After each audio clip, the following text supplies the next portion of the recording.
کیا دنیا میں ایک ایسی خفیہ آئل مارکیٹ بھی ہے جہاں پابندیوں والا تیل کھلے عام فروخت ہو رہا ہے؟ جی ہاں، اس کھیل کا سب سے بڑا کھلاڑی ہے چین۔ دنیا بھر میں جب ایران، روس اور وینزویلا پر پابندیاں لگتی ہیں تو ایک بڑا سوال اٹھتا ہے کہ آخر ان کا تیل جاتا کہاں ہے؟ اس کا جواب ہے چین کا صوبہ شیڈانگ۔ یہ چھوٹی ٹی پاٹ نجی ریفائنریز عالمی پابندیوں، اوپیک جیسے اداروں اور حتیٰ کہ بین الاقوامی بینکاری نظام سے بھی باہر ہیں۔ یہ وجہ ہے کہ یہ بغیر کسی خوف کے سستا اور پابندیوں کا شکار خام تیل خرید لیتی ہیں۔ اگر یہ ریفائنریز نہ ہوتی تو ایران، روس اور وینزویلا کے لیے اپنا تیل عالمی منڈی تک پہنچانا تقریباً ناممکن ہو جاتا۔ یہ چینی کمپنیاں رعایتی قیمت پر دستیاب پابندی کا شکار خام تیل کو موقع پر خریدنے والے خریدار کے طور پر کام کرتی ہیں۔ ان کے بغیر روس، ایران اور وینزویلا سے آنے والے رعایتی بیرلز کو عالمی منڈی تک پہنچانا بہت مشکل ہو جاتا۔ یہ چھوٹی بنیادی نوعیت کے تنصیبات چین کی سرکاری تیل کمپنیوں دی بگ 3 سے الگ ہیں۔ ان میں نسبتاً زیادہ منافع کا امکان ہوتا ہے اور بیوروکریسی سے آزاد ہیں۔ ٹی پاٹ کی اصلاح 1990 کی دہائی میں نجی ریفائنریز کے لیے استعمال ہونے لگی جو پرانی ٹیکنالوجی پر چلتی تھی اور ان کی پروسیسنگ صلاحیت بہت محدود تھی۔ بنیادی طور پر یہ بڑی سرکاری ریفائنریز کے مقابلے میں چھوٹے پریشر کوکر جیسی تھیں۔ کئی دہائیوں تک یہ ایندھن کے فضلات کو پروسیس کر کے اور قانونی سائے میں کام کرتے ہوئے زندہ رہیں۔ 2015 میں سب کچھ بدل گیا جب چینی حکومت نے ایک اسٹریٹجک فیصلے کے تحت انہیں براہ راست خام تیل درآمد کرنے کے لائسنس دے دیے۔ دیکھتے ہی دیکھتے ٹی پاٹس ریفائنریز، چین کی آئل ریفائنریز کی صنعت کا 20% انہی کے پاس ہے۔ 2025 میں ایران کی جانب سے برآمد کیے جانے والا 90% تیل چین نے خریدا تھا۔ 2016 کے آخر تک 19 ریفائنریز کو یومیہ 14,80,000 بیرل کے کوٹے مل چکے تھے جو اسپین جیسے ملک کی تیل درآمدات سے بھی زیادہ ہیں۔ کولمبیا یونیورسٹی کے سینٹر آف گلوبل پالیسی کی محقق ایریکا ڈاؤنز کہتی ہیں کہ چینی حکومت نے 2 دہائیوں تک ان تنصیبات کو بند کرنے کی کوششوں کے بعد کئی اسٹریٹجک وجوہات کی بنا پر انہیں باضابطہ طور پر نظام میں ضم کیا۔ بنیادی وجہ یہ تھی کہ صدر شی جن پنگ بڑی سرکاری تیل کمپنیوں کی کارکردگی بہتر بنانا چاہتے تھے، اسی لیے انہوں نے مقامی منڈی میں مسابقت بڑھائی۔ S&P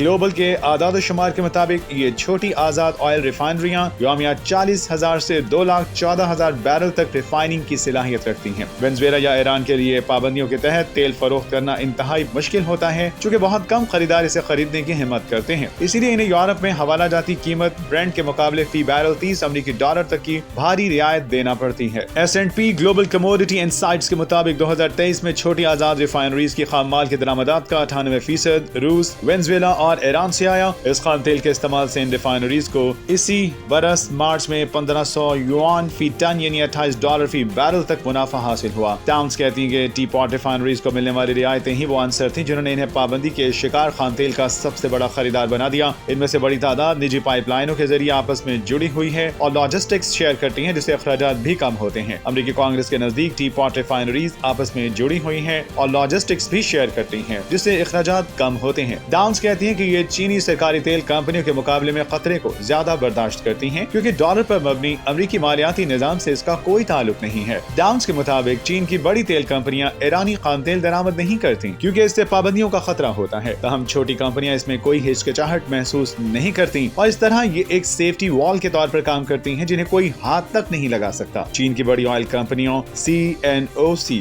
پیٹرو چائنا اور سائنوپیک کے دنیا میں کاروبار ہے اور یہ اسٹاک مارکیٹ میں درج ہیں، اسی لیے انہیں امریکی پابندیوں کا خوف رہتا ہے۔ اس کے برعکس ٹی پاٹس مقامی نجی کمپنیاں ہیں جن کی بین الاقوامی رسائی نہ ہونے کے برابر ہے۔ ان کے امریکہ میں اثاثے نہیں اور نہ ہی انہیں مغربی بینکوں کی ضرورت ہے اور اسی لیے یہ ایرانی تیل کی بہترین منزل ہے۔ رپورٹ میں بتایا گیا ہے کہ چینی کسٹمز حکام ان درآمدات کو سرکاری طور پر ایرانی ظاہر نہیں کرتے بلکہ انہیں غلط طور پر ملائیشیا، عمان یا متحدہ عرب امارات جیسے ممالک سے منسوب کر دیتے ہیں۔ وینزویلا یا روس سے روانہ ہونے والے جہازوں کے ساتھ بھی کچھ ایسا ہی ہوتا ہے۔